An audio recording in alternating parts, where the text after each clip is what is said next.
Hello everybody, my name is Jeffrey, and in this tutorial we are going to handle input and create a camera which can move around the scene. But before we start, go to your window class and add this getWindow method. It returns the window pointer. So yeah, it's pretty important for this tutorial. Then I was lazy once more because this is the input class and I've prepared it for you. So I've only added the functionality of key presses and key releases, but that's all that we will be doing for now. You can download it once more. The link will be in the description so that you can download it. Yeah, it isn't very fun to just copy all of this code, because yeah, if you want to know more about this code, just look it up on the GLFW documentation and it will be there. So yeah, otherwise this would have been a very boring tutorial. But let's go on with the tutorial and create our camera class. So wait, where is my, oh, there's my inputs. Okay, camera. And we're going to create the subpackage camera, just because we can. Yes. Each camera is going to keep track of a few different types of data. For example, a private vector 3f position for now. And that's all we're going to keep track of for now. So public camera, and we're going to create two constructors because we are going to be lazy. Well, not right now, but later on in the code we will be lazy, and one is going to take in a vector 3f for the position, and the other one won't be taking in anything, and that will just do this: new vector 3f 0, 0, 0, and end the line with a semicolon. You've seen me do this, I believe. At least I hope so. Yeah, for the vertex class, I believe. So it's okay. And here this dot position equals position. Then create getters and setters. Generate them actually, because we are lazy once more. And we'll create a move method, so public void move. We're going to take in three float values: float delta x, float delta y, and float delta z. And pos.x plus equals dx, pos.y plus equals dy, and pos.c plus equals dc. dc, well, well, that's it for our camera class. Now we need to go to our transform class and add a getView matrix. Yeah. So private, oh wait, no, public static matrix 4f getView matrix, and we're going to take in a camera and import the camera. Does this work? No, I have to import it manually. Camera, no, camera. That's why it wouldn't let me import it by using Control Shift and O. Okay. The camera is basically the same as the transformation. You only need to understand a few things. For example, the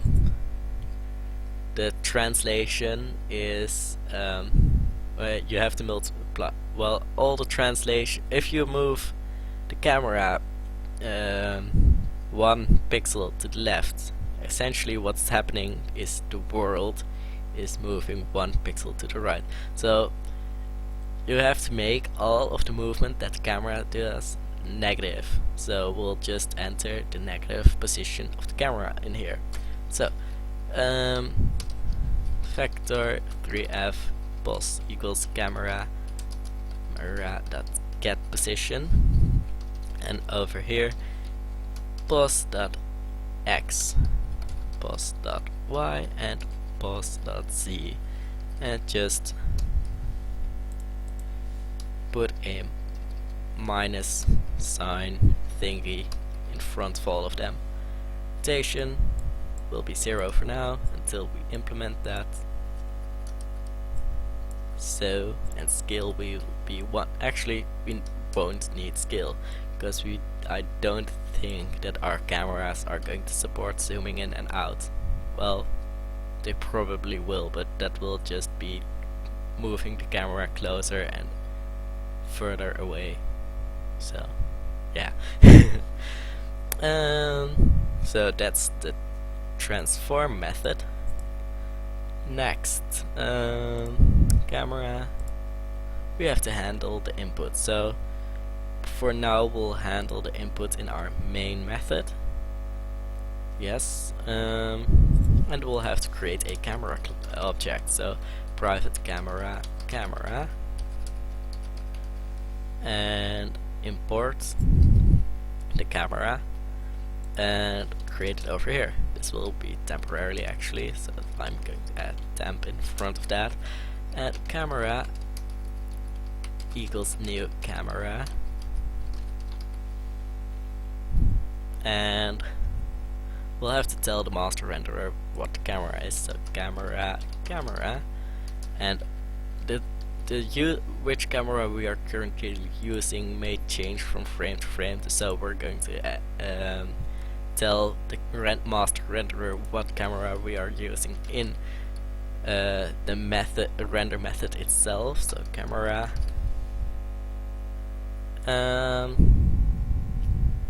and that's it. Now before we call the prepare method, matrix, do this matrix for f view matrix equals new new transform dot get view matrix, and just give it the camera. Why do we store it in a local variable? Well, once we add more render systems and more shaders, we will need to put this view matrix in multiple times, and if we have to calculate it each and every time, that will take up more time, so we're going to store it in a local variable. So basic shader dot update view matrix, and we have to make that method, but I'm going to use it already. Create the method, so public void update view matrix, and we're going to take in matrix 4f view matrix, and set uniform view matrix equal to view matrix, and add view matrix over here. So add uniform view matrix. So I believe that's it. Oh, and we have to handle the input. So after this, just we have to actually create the input class object first. So private input, and over here before the camera input equals new input, and we're going to give it the window as a variable and import the input class. And now we can over here create 3 float variables: float dx equals 0, float dy equals 0, and float dz equals 0. And if input dot keys sub glfw key w, so if we press the W key, we want to move the camera forward, and that means that dz plus equals mov amt. we'll create a temporary float value for this. Of so move amount equals 0.5f maybe. We'll see. Copy this a few times. So here W, S, A and D. This will be negative. This will be the x-axis and x-axis. When A, you want to go negative. So, and then we'll apply vertical movement after this, but first test this code. So camera dot move up. Let's test it. So go over to our code. No. Oh yeah. In our basic vertex file, add another uniform matrix 4 and view matrix. Be sure to apply your view matrix before the world matrix. Well, no, after the world matrix, but before the projection matrix. So view matrix over here, and that's it. No, click this one. And run. And now we can move the camera. Oh, it's a bit fast, isn't it? Yes, it is. So 0.25, and we'll also add vertical movement. So this will be space, and this will be L shift. No.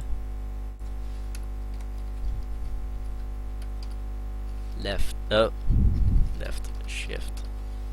Was that? Yes. dy and dy, and this has to be a plus and minus. And now we can move on all three axes. Yes. So and let's add these two lines of code to make it a bit more interesting. So, ooh, we're moving quite slowly. I want my movement speed back. So go over here. Let's go to this small one. Takes quite a while to get there. But yeah, there it is. And can we look inside of it? No.